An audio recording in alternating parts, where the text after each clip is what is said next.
Hello and welcome back to Rage Gaming and more Diablo 4. With the major balance patch for Season 1's launch landing this July 18th ahead of the actual season launch of July 20th, we are expecting some big changes for the game and the classes and balance overall. According to the devs themselves, 1.0.3 was a pretty chunky patch, meaning of course there was a good amount in there, and there was, but this Season 1 patch is going to be noticeably bigger compared to that, and I do think we need that. 1.0.3 was a neat patch buffing a lot of off-meta stuff, but big picture, I don't think it was enough for most classes to really do anything to their meta. We're hoping for more buffs along that line, but there's also going to be expected nerfs too. After all, Necromancer's destroying with Bone Spear, Druid is clearing tier 100s in those record times, which obviously means Barbarians are going to get nerfed. Cruel jokes aside, today we're talking about what each class should expect for both nerfs and buffs, the stuff we want to see as well as what we're a bit nervous about. Let's start with a class that's surely going to be hit with a hammer in terms of specifically one build.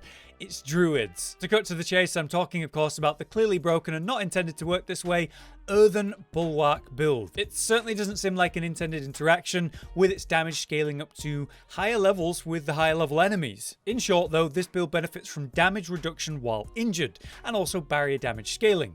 The damage reduction while injured massively reduces the damage you take, up to 85% with the right setup. Then that applies to the Bulwark shield, which is taking the same massively reduced damage, protecting that low health. The barrier damage is a separate unique damage bucket too, meaning it gains an extra form of massive damage scaling that you otherwise just can't get, which is probably why it's hitting so hard alongside the strange interaction with enemy level. Basically a build that clearly isn't working as intended, and so is expecting to be fixed, aka nerfed. It's a very reasonable take. But Druid should probably also expect another relevant nerf, and that's for the Grizzly Rage, or potentially and the rampaging Werebeast aspect. That comes down to the stacking crit damage effect, which makes it so during transformed periods you get a hefty 10% times increase to your crit strike damage, which stacks on top of itself over and over per crit, which is what's leading to crazy hits. And this is great, it forms the basis of most of the best Druid builds, which isn't a bad thing. It's more that they need to buff the other ultimates to make them more competitive,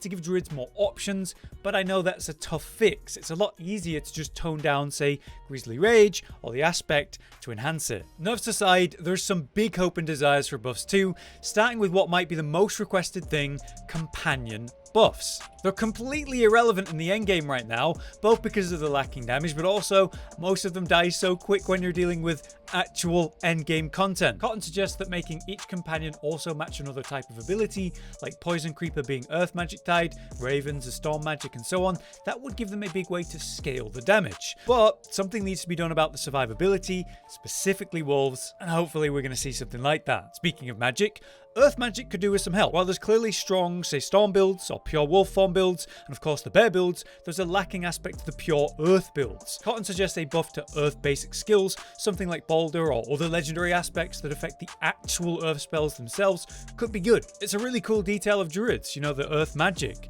but its pure form is obviously a bit ignored right now. On that note, buffs for human form would also be appreciated. There's no real benefit to playing in human form compared to playing in, say, Wolf or Bear. You'd rather be transformed all the time. There needs to be something to want to stay in human form, maybe the idea of a big buff for a small period whenever you change form. So as you leave, say, Bear or Wolf or whatever, you get a big buff to your human form, maybe something like element magic buffs for 20 seconds after leaving your transformation, something like that. Moving on from Druid, let's talk about my main, Necromancer. For buffs, it's gonna be, of course, minions. Minion builds are by no means trash and unplayable in the true endgame of Diablo 4. They're actually reasonably good. There's other issues though, like the mechanical issues and the unfortunate way that minion builds sort of feed off the Paragon board, meaning minion builds get some big benefits from the Paragon because they want 5+ boards if they can get it. Like every legendary node is so good. Their glyphs are so good that, they want 7 or 8 ideally, and obviously they can't fit all that. This causes issues with the pre-ultra late game experience for minion builds, because obviously before then you don't have all the glyph sockets, all the legendary nodes,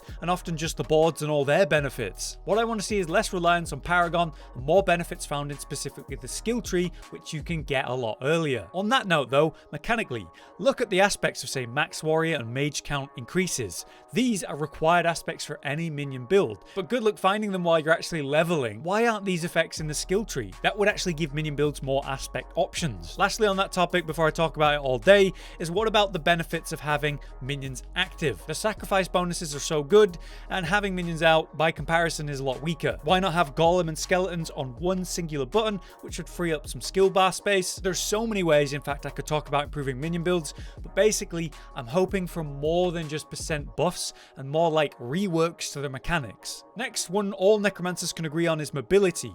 As the slowest class, our movement not only falls behind, but we are comically slow. Rogues are walking at like double the speed, Sorcerers teleport, Barbs scream and sprint, Druids fly around like the wind in that werewolf form. We absolutely deserve some kind of passive movement benefit built into the class as a whole, just like everyone else, to match or even compare in any way. Lastly, for the expected buffs for Necromancer, it's got to be the blood builds. They are the weakest build type for Necromancer right now, so I would expect to see them to get the most love. Hilariously, it was just nerfed though, with how they made Bloodlands actually work, but then they've destroyed it, ran it into the ground, unplayable now, because Bloodlands had an actual game-ruining bug where you would get out of bounds and you'd not be able to play. So they've made the build unplayable, so no one's dealing with that. Outside of that issue, blood builds do not compete anyway, and I think I know why. It's because of overpower damage. They're way too harsh on it. They limit how much crit affects it, and it doesn't really work with vulnerable damage, which is a main damage mod. So overpower just has a very capped potential. I can see how they're scared if they gave it that uncapped potential, it would be a bit broken or really strong, but they need to do something because blood builds, and I'm sure other class builds, are largely tied to overpower, and if overpower is bad, those builds are always going to be bad. On the other hand, there's potential for nerfs with Necromancer. It is one of the highest performing classes with its meta builds. Specifically, you know, I'm talking about Bone Spear. It's great from early levels all the way to 100. Top tier build from start to finish. I don't exactly want to see it nerfed, but if anything was going to get nerfed for Necromancer, probably going to be its strongest ability and therefore build. I don't know how you would nerf it without overdoing it. Maybe you tone down the raw damage numbers, but what I'm afraid they'll do is nerf the power of the specific aspect Grasping Veins. That carries Bone Spear in a big way, right? But it carries most of the class in so many builds, raising your crit chance massively, but also your crit damage by a huge amount. It's the reason a variety of the less meta or even off meta builds even work, including the blood builds. If they nerfed that, it would be devastating for the class as a whole. Something else I could see a potential nerf for is Bone Storm, the ultimate that allows for so much in one ability. It's the center of every Necromancer build, so it's extremely overused, and that might mean they'll nerf it. The problem is there's no alternative. Both Army and Bloodwave need major improvements as abilities, and without that, I think it would destroy the Necromancer in its current state. I'm not sure I trust them to nerf Bone Storm and buff other things in a fair way. The next class we're going to talk about then will be our memed on class of Barbarian. Despite being a solid class in the endgame, you have taken nasty hits with nerfs so far. It's also fair to say the class deserves a variety of buffs, especially in early game for leveling. As the worst leveling experience by far as a class, we are happy to carry them because they have amazing party buffs, but individually they have the slowest sort of build up of power. But aside from earlier game buffs, what would we like to see? Firstly, Double Swing and Upheaval need help. If that's to make them percent-wise stronger, then sure, but I think a lot of the major issue with a lot of off-meta stuff in general for the game is the hilarious way they've given some abilities so much and others so little. Look at Whirlwind. That has like 6 aspects that benefit in some way. Hammer of the Ancients has an outrageously strong aspect. Ren benefits from so many aspects of bleed. Meanwhile, Double Swing and Upheaval are extremely limited by comparison. There's very little gear to enhance them compared to the other skills, which leaves them, as always, falling behind, even if you buff them. Then there's Steel Grasp, which is honestly awesome conceptually, but awkward in its limited cone aspect. It pulls enemies in, which is universally strong as a concept. Issue is it's only pulling in front of you. That sucks when you could be pulling in a massive group, but you just pull in a few in front of you. You kind of have to slow everything down to position to pull them all, and in that time you may as well have just killed them anyway. Making it an AoE around you could be really good. On the other hand, for nerfs, something Barbarian probably doesn't deserve all that much right now. But what I will say is there's a nerf that I would suggest that could be good for the class overall. The Shouts. They're all so good that you can't not run them in every build. I don't want to see them nerfed, but I want to see them changed to allow for build variety. So why not make them all one ability, like the whole thing in one shout? Because that'd be broken. It'd be the strongest single ability in the game. What I think they could do is tone down the power of the aspects of all of the shouts, but make it one button. Because it's only taking up one button, the fact that it's been slightly nerfed won't matter because you've got 2 more slots to work with, which gives you a buff in a way. Oh, and yeah, the Hammer of the Ancients thing. They're just not confirming that issue versus consoles and PC, meaning it could be nerfed, but we just don't know whether they're going to do that. It'd be better if they actually addressed the issue for console players and made that stronger, but again, I think that could go either way. Next up will be what I believe to be the weakest performing class overall. Not to say the class is actually weak,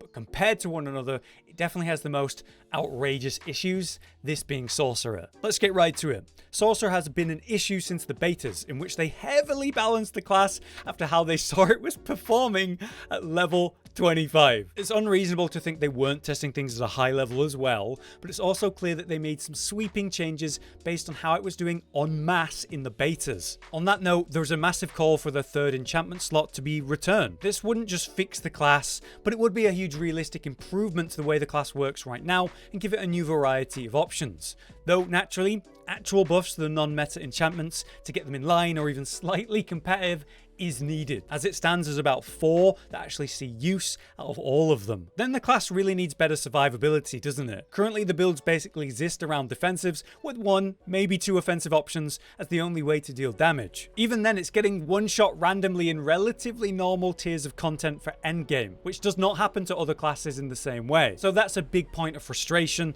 that would be nice to see resolved in some way. It's just unfortunate to get the off-meta things really working.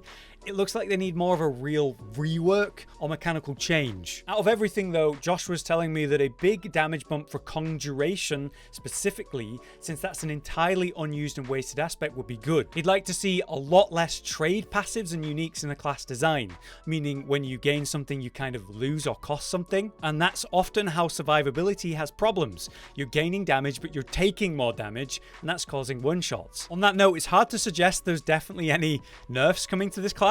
Josh thinks at best we might finally see a nerf of some kind to the Blaze crit bonus. Maybe they make it only work on fire spells as it really should instead of everything, so that means you wouldn't have to take it with every build. That would free up an enchantment slot generally, but that does mean other things need to be buffed to be competitive, otherwise it'd be damning for the class to lose that. It's certainly a tricky situation. Finally, it's time to talk about the last class and what I believe is the most balanced class overall. It's Rogue. Now when I say most balanced, that's because all of its main builds are competitive. Like not just 1 or 2 are meta while the other ones fall behind and are trash like most other classes. Rogue has a build for all its core abilities, meaning Barrage, Penetrating Shot, Twisting Blades, Flurry, and of course Rapid Fire, all have good builds. While not all were created equally, Twisting Blades is still the king, the other builds are all very close to one another in power, especially after that innovation by Wodijo to create a double core build for Flurry and Rapid Fire. Flurry had the biggest issues out of all of the core builds because its AoE was so good, but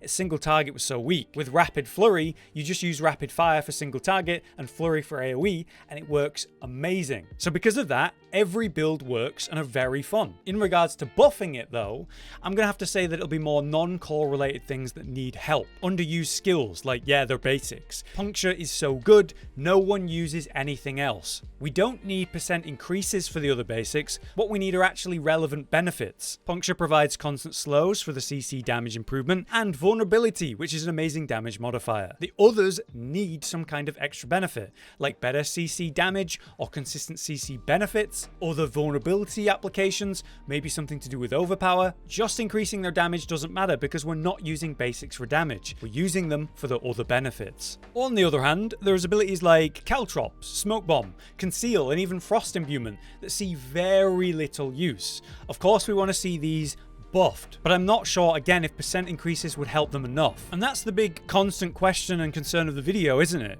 Will we be seeing more than just percent buffs? Will we actually see mechanical improvements or even reworks in the big patch? I think that's what we're all calling for most of all. But having played Rogue to level 90 now myself, I find its current state just fantastic. Every core has a good build, they're all really fun, and while we can poke for like buffs or nerfs to generate more variety in other aspects, I think this is the class that's doing the best overall, specifically in terms of its builds and how close they are in power. So I have to ask you guys, what is it you would like to see change for Rogue? With that though, we've talked about every class, what we're expecting and what we're hoping for. If there's anything you think that's important to address that I've not covered today, then let me know in the comments. Hopefully though, we see more than the percent decreases and percent increases, but based on the track record, I'm not convinced we're going to see that. Only time will tell though. Unfortunately, we're not waiting long until the 18th. For now, I've been Hollow, you've been you. Thanks for watching, and I'll see you next time. Josh, Cotton, and Hollow with the videos, dropping the humor like a hammer on your tippy toes, bringing entertainment on a daily arrangement to take our insanity and turn it into entertainment. Yes, I said entertainment twice, to reiterate that it is nice to look into your faces on a mostly daily basis when you let us in your homes to make the whole world a stage. Goodbye.